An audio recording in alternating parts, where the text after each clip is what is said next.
Módulo número 8. Módulo número 8. Y vamos a ir punto por punto tratando de explicar todo de una forma sencilla, pero un poquito más detenida y más profunda. Los calvinistas van a decir que el ser humano necesita salvación. Sí, les dije, voy a agregar, va a quedar en YouTube, va a quedar en alguna forma de video, va a quedar en nuestra página en internet, 12 horas de doctrinas de salvación que voy a dar en Bolivia. Es totalmente complementaria a esto. Las doctrinas de salvación son un pack, como se dice hoy, un paquete de bendiciones inmensas que tenemos en el Señor. Y todos los que abordamos el tema de la Biblia, todos ustedes, hermanos, entendemos que el ser humano necesita ser salvo. Pero de entrada uno se tiene que preguntar, ¿salvo de qué? Inclusive para hacérselo claro a la gente, ¿salvo de qué? Bueno, resulta que el ser humano es esclavo del pecado, o está en pecado, no puede salvarse a sí mismo. Resulta que está en este mundo, no puede salvarse a sí mismo. Resulta que la paga del pecado es muerte y no tenemos posibilidad de tener vida eterna por sí mismo, por nosotros mismos. Resulta, hermano, que el ser humano va al juicio final y allí, porque dice Hebreos, está establecido para los hombres que mueran una sola vez y después de eso el juicio. O sea que al ser humano común le espera el juicio final y el infierno eterno. Así que mire si necesita salvación. Dije, y quiero agregar un rengloncito ahí, está establecido para los hombres que mueran una sola vez y después el juicio. Hoy hay muchos predicadores populares modernos que van hablando de muchas reencarnaciones.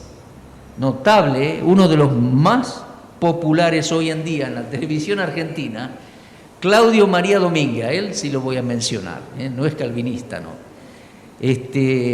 Ha desarrollado todas sus filosofadas para los gurúes y distintos gurúes que creyó y sigue y habla como si conociera todo. Y va diciendo de que hubo muchas vidas y reencarnaciones y que ahora le encontró la razón de vivir y superó el karma y cuántas cosas que dice por la tele. Momento, ténganlo en claro, usted, yo y Claudio María Domínguez. La Escritura dice, está establecido para los hombres y mujeres que mueran una sola vez y después de eso el juicio final. Atención, el ser humano no reencarna en otros cuerpos, en otras vidas. El ser humano es un ser único creado por Dios. Tenemos huellas en nuestro organismo, tenemos todo un mapa genético que nos hace ser únicos. Yo soy único, hermana, usted es única. Usted, varón, hermano, es único. Cada ser humano es único en el mundo. No es que muere varias veces, reencarna, va, viene, no.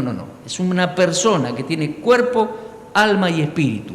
Un montón de códigos en el cuerpo tenemos, desde las huellas digitales, tan sencilla, ¿no? Desde el código de colores de ojos en el iris, el código del ADN que está en nuestras moléculas, en nuestras células está ese código, que nos identifica a Raúl como Raúl, y nunca voy a cambiar como persona. Sí, mi conducta, mi carácter y todo eso, pero como persona soy único. Luis Bernardo, único. Y él es, y en gloria Dios nos transformará y nos resucitará en gloria y seremos la misma persona, perfeccionada y glorificada, pero la misma persona. ¿Está? Cierro el paréntesis. Está establecido para los hombres que mueran una sola vez y después del juicio. Así que mire, y vuelvo a nuestro tema, mire si el ser humano necesita salvación. Mire si necesita salvador, porque no puede salvarse a sí mismo. Necesita que alguien le tienda la mano y lo saque, lo salve de esa situación. Ahí viene el concepto de salvador, soter, el soter, de la salvación, de la soteriología, el salvador. Viene el concepto del redentor, el que puede rescatarnos. Viene el concepto de, tantos conceptos que hacen a todas las doctrinas de salvación. Necesitamos el Salvador, porque nosotros no podemos salvarnos a nosotros mismos. A propósito, el ser humano está muerto. Algo de razón tienen ellos cuando hablan de muerte espiritual. Pero atención, enfoquemos bien lo que dice la Escritura. Vamos a leer, hermanos, tomen su Biblia, por favor. Vamos a Efesios capítulo 2. ¿Qué dice Efesios 2:1? Ayúdenme, por favor. Efesios 2:1. En un momento lo vamos a leer, pero estamos en el punto número 1. El calvinista dice que los seres humanos, o el ser humano, tiene depravación total. Está muerto en pecado, es un cadáver espiritual. Dios le tiene que dar la vida para que pueda creer, porque es un cadáver, no tiene sensibilidad, no responde a ningún estímulo. Entonces Dios lo elige, le da vida, entonces después cree. Eso dice el calvinismo del ser humano. Depravación total. Así es el ser humano común, ellos dicen. Inclusive no tiene la habilidad, la capacidad de creer. Incluso alguno de ellos, de los calvinistas, dice que Dios le tiene que dar fe para que crea. Mire usted, son casos extremos estos, conceptos extremos, se llegó a eso con textos fuera de contexto. En cuanto a la muerte espiritual, ellos dicen, es un cadáver, no responde a estímulo, no tiene sensibilidad espiritual, está muerto. ¿Pero qué dice la Escritura? Ahí vamos a ajustar un poquito el primer punto. Efesios 2:1, ¿qué dice? Fuerte, a ver, alguien que lo lea. Sí. Ahí está. ¿Cómo dice? Muertos en delitos y pecados. Y lo dice en varios lugares el apóstol Pablo. El ser humano común, el de afuera, el que todavía no cree, como nosotros hace unos años atrás, está, ¿cómo dice? Los calvinistas dicen está muerto, no tiene la capacidad de creer, no tiene sensibilidad espiritual, no tiene nada, está muerto. No, un momentito, no es así. La Escritura dice, enfoca otra cosa, uno tiene que enfocar mejor el concepto, leyendo ahí dice, mire esto, dice muerto en delitos y pecados. Eso es muy distinto. Está relacionado con la idea, pero fíjese bien lo que dice la Escritura y enfoquemos bien lo que dice acá. Olvidémonos por un momento los conceptos de hombres. Aquí dice, el ser humano está muerto en delitos y pecados. Es una muerte espiritual, es una muerte posicional, es muerto en delito y pecado. ¿Saben cuándo comenzó el ser humano a estar muerto en delitos y pecados? ¿Cuándo? Y vamos a ver qué significa muertos. ¿Cuándo? A ver. En Adán, claro. La palabra muerte aparece por primera vez en la historia de la humanidad y en la Biblia de la boca de Dios. Dios le dijo a Adán, Adán, mirá qué lindo todo esto, te puse en el jardín, todas las comodidades, todo a favor tuyo. Mirá, Eva es linda, tenés tanto fruto para comer, tantos animales te hacen compañía, todo lindo. Frutos, ricos, tanta variedad, tan riquito, pero mira, no comas de este árbol que está acá, en este sector. El árbol, no comas de este fruto. El fruto del discernimiento del bien y el mal. Adán, no comas. El día que comas o que comieres, ciertamente morirás. Se habrá quedado pensando, Adán, ¿qué será eso? Mejor no lo hubiera experimentado. Así estamos. Pero Dios le dice, el día que comieres ciertamente morirás. Muerte. ¿Qué significa? Bueno, vamos. Eso fue en capítulo 2 del Génesis. No lo estamos leyendo, pero lo estamos recordando. En capítulo 3 viene la serpiente, engatusa a Eva, la seduce y le dice, no, pero ¿Dios te dijo eso? Sabe Dios que si vos comés van a ser abiertos tus ojos, vas a ser una diosa, como se usa hoy. ¿En serio que le dijo así? Seréis como dioses, seréis como Elohim. Vas a ser la diosa de tu propia vida sin tener que darle cuenta a Dios. Así le dijo a esa serpiente. Y Eva pisó el palito de la trampa. Y hoy en día el ser humano quiere ser Dios de su propia vida y diosa las de la tele, diosas de su propia vida. Y así también les va y nos va. Vas a ser Dios de tu propia vida sin tener que darle cuenta al Creador. No, seréis como dioses. Otra cosa de Claudio María Domínguez. No voy a mencionar a los calvinistas, pero lo voy a mencionar a él. Claudio María Domínguez dice que cada ser humano es un Dios. Tiene todo el potencial, solo lo tiene que descubrir. ¿Lo escuchó hablar así? Claudio, no es nada común, es decir, no es nada nuevo lo que él dice. Se lo dijo la serpiente a Eva. Vas a ser un dios, vas a ser una diosa, Eva. Comé del árbol ese riquísimo. Vas a ser una diosa. Y ella le creyó. Y estos le están creyendo la mentira del diablo. No somos dioses, somos seres humanos creados, somos frágiles, mortales. Necesitamos del Dios Salvador. Bueno, cierro este paréntesis. Voy de nuevo allá a Génesis 3. Eva come del fruto.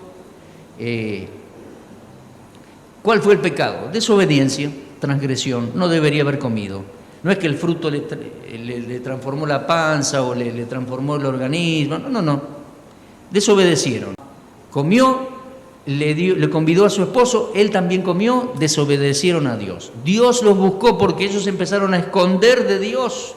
Se dieron cuenta que estaban desnudos, se taparon con unas hojitas. Y cuando Dios le vino y lo buscó, le dijo: Adán, ¿dónde estás? ¿Qué hiciste? Adán dice: bueno, la mujer que me diste, ella me convidó. No había otro para echarle la culpa. La mujer, número 1, y que tú me diste, número 2, no había más. Y así somos nosotros, echamos la culpa a todo lo que tenemos alrededor. Así es el ser humano. Adán le echó la culpa a los dos que tenía alrededor. A la señora y a Dios. La mujer que me diste. Y dijo: Adán. Y así Dios decreta ciertas maldiciones, consecuencias sobre el pecado. ¿Y qué pasó? Los echó del jardín.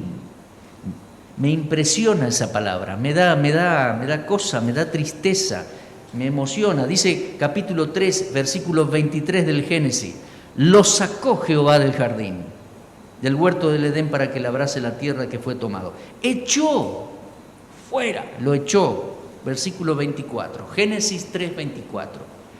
Quedaron afuera. Y del lado este, donde había un portal, aparentemente podemos llamarlo así, puso Dios querubines, una espada de fuego que se paseaba así, impidiendo la entrada. Ellos no podían regresar, ni sus hijitos pudieron regresar. Pero fue un punto de encuentro ese portal del oriente. Porque años después vinieron los hijitos de Adán y Eva, 2 varones, a presentar sacrificios. Se ve que habían hecho un altar ahí para encontrarse con Dios. Bueno, me fui muy lejos en la historia. Aquel día Dios lo echó a Adán fuera del jardín. ¿Y saben qué fue eso? Muerte. Murieron. No físicamente, porque no cayeron muertos ahí, sino que murieron espiritualmente. Adán y Eva quedaron muertos en delitos y pecados. Digamos así, muertos en pecado porque hicieron un hito. Bueno, después hicieron varios más, enseguidita nomás. Se acusaron unos a otros, discutieron, y estoy seguro que salieron para discutir y pelear como hacemos nosotros hoy en día. Como hace el hombre con la señora y todo eso. Notable. Ahora, eso fue empezar a estar muertos en delitos y pecados. ¿Comprende? El ser humano, Adán cuando se fue, se debe haber ido llorando. Los días siguientes debe haber estado llorando ahí. Quedó separado de Dios. Cuando Pablo habla de eso, de destituidos de la gloria de Dios, Romanos 3 dice que los seres humanos estamos destituidos de la gloria de Dios. Es eso. Somos los hijos de Adán. Nacimos allá en el campo o en la ciudad, alejados o separados de la presencia de Dios, destituidos de la gloria de Dios, muertos espiritualmente en delitos y pecados. Pero eso no quiere decir que sea un cadáver que no pudo hablar con Dios, o no sabía de la existencia de Dios, o no podía entender que Dios existe, o tener cierto grado de sensibilidad para conocer a Dios. Porque Adán y Eva siguieron comunicándose con Dios. Caín y Abel, sus hijos, luego de unos años, vinieron y hablaron con Dios. Estaban muertos en delitos y pecados, pero eran hombres y mujeres sensibles a la existencia de Dios. No podían volver a entrar, no podían salvarse a sí mismos. Estaban muertos, separados, porque la palabra muerte implica separación, hermano. Y hay distintas muertes en la Biblia y en la vida. Una es la muerte espiritual, esta. Ellos fueron echados y comenzaron a sufrirla. Nosotros ya nacimos en esa condición, somos hijos de Adán. Después la Biblia habla de otra muerte. Ese día Dios le informó a Adán: trabajarás con el sudor de tu rostro, comerás trabajando de tu trabajo, pasarán los años y volverás al polvo. Porque polvo eres y al polvo volverás. Ese es otro tipo de muerte, otro tipo de separación. El cuerpo se separa, cae muerto al polvo, y el alma se separa del cuerpo. Eso es muerte terrenal, llamémosle así, muerte física. El alma vuelve a Dios que la dio, digámoslo así. Muerte, separación. Muerte espiritual, cuando lo separó y lo echó. Muerte física, cuando el cuerpo muere, va al polvo, se desintegra, digámoslo así, y el alma vuelve a Dios que la creó. Y hay otra tercera muerte de que habla la Biblia, la muerte eterna o la muerte segunda, cuando después del juicio final, el condenado o el inconverso que se condene será arrojado al infierno, y esa será la tercera muerte, la eterna separación de Dios y de la posibilidad de estar con Dios. Muerte segunda, muerte eterna. Entonces entendamos el concepto de la muerte. Y ahora volvemos al tiempo este. El ser humano común está muerto en delitos y pecados. Yo no creo que se le pueda llamar depravación total, porque hay seres humanos que son más malvados que otros. Digo, entre los incrédulos, hay algunos que asesinan y violan y qué sé yo, y otros no tanto, y otros tienen una buena vida social, familiar. Entonces yo no puedo llamarle a todos en ese término de depravación total. Sí, entiendo por la Escritura de que todos son pecadores, somos, y de que nadie puede salvarse a sí mismo. Pero no puedo hablar de algo como depravación total. Incluso porque el ser humano puede creer, puede dialogar incluso con Dios. Cuando vino el Señor, dialogó con los muertos espirituales. Con algunos en buenos términos, en otros discutió fuertemente. Pero el ser humano puede dialogar con Dios, o Dios inclusive lo escucha. Cuando, por ejemplo, el caso de inconversos buenos, llamémosle así, porque somos todos pecadores y nadie puede salvarse a sí mismo. Pero usted se acuerda el relato bíblico de Cornelio en Hechos 10. Cornelio era un buen hombre que tenía una buena familia, una buena relación con los vecinos, y hacía limosnas y hacía bien a la gente. Y Dios preparó todo un emprendimiento y una empresa para llegar con el Evangelio a él, para que escuche el Evangelio y pueda ser salvo. Un ángel le habló a Pedro y le dijo que tenía que ir a la casa de Cornelio, y allá preparó otro ángel, preparó la situación, y él preparó la gente para que Pedro predicara, y muchos fueron salvos. Pero cuando llegan a la casa, se dice de Cornelio que Dios había oído sus oraciones y sus limosnas habían subido en la presencia de Dios. Ojo, eso de las limosnas no es ningún mérito para ser salvo. Dios envió al predicador a su casa para que al creer el Evangelio fuese salvo. Porque uno no es salvo por méritos o por buenas obras, ¿entiende? Sino por la salvación que Dios nos da en Cristo Jesús. Pero ese hombre tuvo cierta relación con Dios y buscaba a Dios. Otra cosa, ¿lo entiende? Otra cosa que dicen los calvinistas, dicen que el ser humano no puede buscar a Dios, está totalmente depravado. ¿Y saben qué versículo leen? Leen en Romanos capítulo 3. Vamos a Romanos capítulo 3. Romanos capítulo 3 dice allí el apóstol Pablo, dice, no hay quien entienda. A ver si lo encontramos.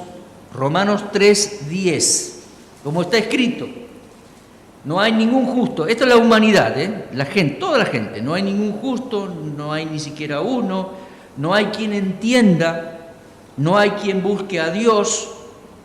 Todos se desviaron a una, se hicieron inútiles. No hay quien haga lo bueno, no hay ni siquiera uno. Sepulcro abierto es su garganta, etcétera, etcétera. Entonces el calvinista va a tomar estos textos y va a decir, ven, aquí está clarito, no hay quien busque a Dios, está clarito, va a decir, el ser humano no puede buscar a Dios porque está muerto, está depravado, es un cadáver espiritual. Si Dios no lo busca y le da vida, no puede ser salvo. Momentito, mire el texto dice en Romanos 3:10, no hay justo ni aun uno, no hay quien entienda, dice versículo 11, no hay quien haga lo bueno, no hay quien busque a Dios. Pero escuchen, el texto dice, no hay quien busque a Dios. El texto no dice que nadie puede buscar a Dios o que ningún ser humano puede buscar a Dios. No está hablando de que no puede, está hablando de que no quieren. Este es un reproche judicial, digámosle así. Es una reprensión, es un reproche. ¿Por qué dije judicial? Porque todo el pasaje es una incriminación judicial contra todos los seres humanos. Todos somos culpables ante Dios. Fíjese que dice Romanos 3, dice, versículo 9, ¿qué pues somos mejores nosotros que ellos? No, en ninguna manera. Ya hemos acusado, ven, es una incriminación, una acusación, a judíos y a gentiles que todos están bajo pecado. Y dice, no hay ni un justo ni aun uno, no hay quien busque a Dios. Claro, es un reproche, nadie quiere, nadie busca, pero no dice, nadie puede buscar. Entiéndalo, hermano, hay una diferencia. El calvinista va a decir, ningún ser humano puede buscar a Dios, entonces Dios tiene que buscarlo, elegirlo desde antes de la fundación del mundo, darle gracia, darle vida, gracia irresistible, y entonces va a creer y va a venir a Cristo. No, no es así, no nos confundamos. El ser humano está muerto en delitos y pecados, pero no es un cadáver que no puede buscar a Dios. De hecho, hay muchos textos en los cuales dice Dios, buscadme y viviréis. ¿Se acuerdan de esos textos? Inclusive hay una famosa canción de Marcos Vidal que toma esos textos y dice, buscadme y viviréis. ¿Se acuerdan de eso? Y hay textos en que Dios le reclama al ser humano, buscad el bien, buscad a Dios, buscadme y viviréis. No es que el ser humano no puede buscar a Dios, no quiere. Ahora, no puede salvarse a sí mismo y no podría ser jamás salvo si Dios no le buscara. ¿Se acuerdan que el Señor dijo, el Hijo del Hombre vino a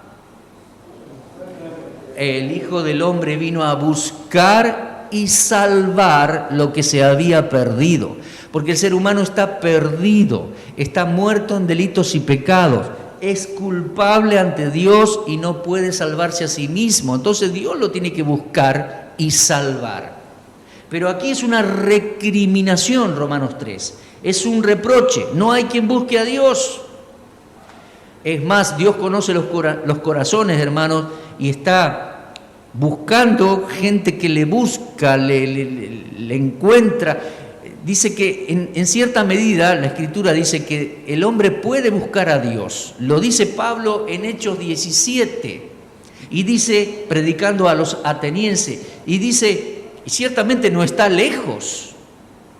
Cuando el ser humano necesita, clama, busca un poco a Dios, Dios lo está buscando también, lo encuentra y lo salva. Pero enfoquemos bien los conceptos.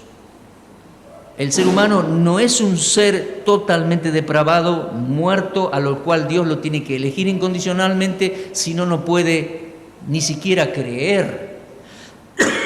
No distorsionemos la realidad de lo que la Escritura dice. Lo vamos a repasar el domingo, pero otra cosita más les digo. Ellos dicen que si Dios no les da fe, la persona no puede creer. Uno de los textos que usan es en Efesios 2. ¿Ustedes se acuerdan de memoria Efesios 2, 8, 9 y 10? A ver. Porque por gracia sois salvos por medio de la fe. Y esto no de vosotros, mas es don de Dios. No por obras para que ninguno se gloríe, sino que somos hechura suya, creados en Cristo Jesús para buenas obras. Bueno, el calvinista va a distorsionar un poco el sentido y va a decir así. Efesios 2:8 dice, porque por gracia sois salvos por medio de la fe. Y esto no de vosotros, sino que es don de Dios. Y cuando dice, y esto, yo entiendo que es la salvación, ¿o no? ¿Qué entiende usted? Porque por gracia sois salvos por medio de la fe. Y esto no de vosotros, sino que es don de Dios. Yo entiendo que es la salvación, y de hecho hay varios escritores que así lo enseñan. El calvinista va a decir que es la fe. Va a decir, fíjese lo que dice el versículo, por gracia sois salvos por medio de la fe. Y esto, la fe, dicen ellos, no de vosotros, sino que es don de Dios. Algo más el calvinista agrega a todo esto. Dice que el ser humano no puede tener fe. Está tan muerto, está tan depravado, que no puede tener fe si Dios no se la da. Esto, dice, la fe es don de Dios, que le da al que escogió, el otro no. Pero un momentito, primero, el texto no dice eso. Yo creo que la salvación es don de Dios. Y la fe es la respuesta del ser humano para creerle y recibirlo. Además, quiero decirle algo. Hay muchos textos, usted y yo podemos encontrar un montón en los evangelios, donde el Señor les recrimina a los incrédulos porque no creen. ¿Se acuerdan de textos así? ¿Por qué no habéis creído? O expresiones como hombres de poca fe. ¿Por qué no habéis creído? Y reprocha al Señor a personas que no le creen. Y al mismo tiempo el Señor alaba al que le cree. Hubo un hombre que le creyó y le dijo, Señor, no necesito que vayas a mi casa, di la palabra y mi hijo será sano. ¿Se acuerdan de expresiones así? Y el Señor dice, de cierto les digo que este hombre tiene fe como no la he visto en Israel. ¿Se acuerdan de expresiones así? O sea, el Señor en determinado momento reprocha a seres humanos por no tener fe o tener poca fe. Y en otro momento alaba a ciertas personas que manifestaron creerle. ¿Está bien? Es lógico. Pero se transforma en ilógico si la fe es un don de Dios. Porque a uno le dio fe y a otro le dio más y al otro no le dio. Y si no tengo fe, y supuestamente Él la da, ¿por qué me lo recrimina? Si es Él el que me lo tendría que dar. ¿Qué? ¿Se da cuenta? Es como una contradicción. Yo creo que la fe la genera Dios, pero es una respuesta desde nuestro ser hacia Él. Somos salvos por su gracia, incomparable gracia y buena voluntad que nos viene a salvar, nos da salvación por la gracia y por medio de la fe. La fe es nuestra respuesta desde adentro, que le dice, te creo, te acepto, pero es nuestra responsabilidad la fe. Por eso el Señor reprocha a los que no tienen fe y alaba a los que sí la tienen, porque es responsabilidad del ser humano la fe.